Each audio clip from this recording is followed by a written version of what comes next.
திருவள்ளுவரின் வழியில் வாழ்ந்து வாழ்வின் உன்னத நிலையினை அடைய திருக்குறளோடு நாம் என்னும் இந்த நிகழ்விலே இணைந்திருக்கின்ற உங்கள் அனைவருக்கும் முதற்கண் வணக்கம். குறள் எண் 874. அதிகாரம் பகைத்திறம் தெரிதல். ஒரு முனிவரின் பாடசாலை. அங்கே நிறைய சீடர்கள் கற்றுக்கொண்டிருந்தார்கள். அப்பாடசாலையில் பழமை வாய்ந்த பெருமை வாய்ந்த அரிய ஓலைச்சுவடிகள் இருந்தன. ஒரு நாள் ஒரு சீடனின் நண்பரான ஓலைச்சுவடி வியாபாரி அப்பாடசாலைக்கு வந்தார். அதில் இருந்த பழமை வாய்ந்த ஓலைச்சுவடி ஒன்றை திருடிச் சென்றார்.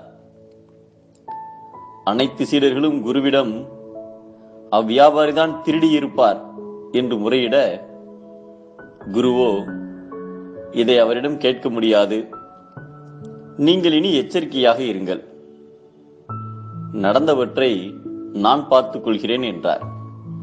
களவாடிய அந்த நபர் பக்கத்து ஊரில் இருக்கின்ற ஒரு பெரிய மனிதரிடம் அவ்வோலைச்சுவடியை விற்க முயன்றார்.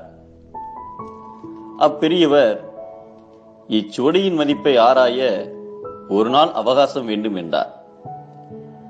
மறுநாள் வியாபாரி வந்ததும் இச்சுவடியை 10 தங்க காசுகளுக்கு வாங்குவதற்கு தான் தயார் என கூறினார்.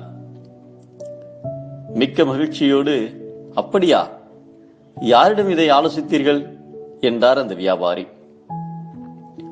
உங்கள் நட்பு சீடரின் குருவிடம்தான் இதை கேட்டேன் என பதிலளித்தார். இவருக்கு தூக்கி வாரி போட்டது. குரு வேறு எதுவும் சொன்னாரா என கேட்க, இல்லை என்று பதில் உரைத்தார்.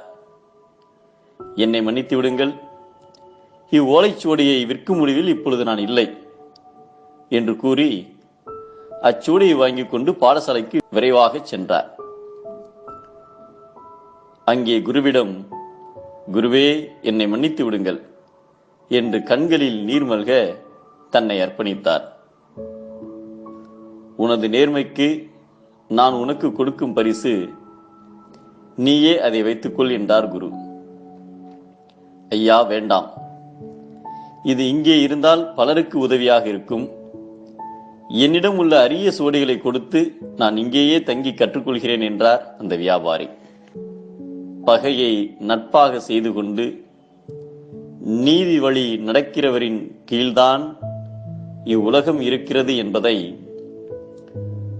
பகை நட்பா கொண்டு ஒழுகும் பண்புடையாளன் தகமை கண் தங்கிற்று உலகு என்கிறார் நம் தெய்வப்புலவர் திருவள்ளுவர். நட்பை பகையாக்கினால் சிதைக்கும், பகையை நட்பாக்கினால் உலகம் வியக்கும்.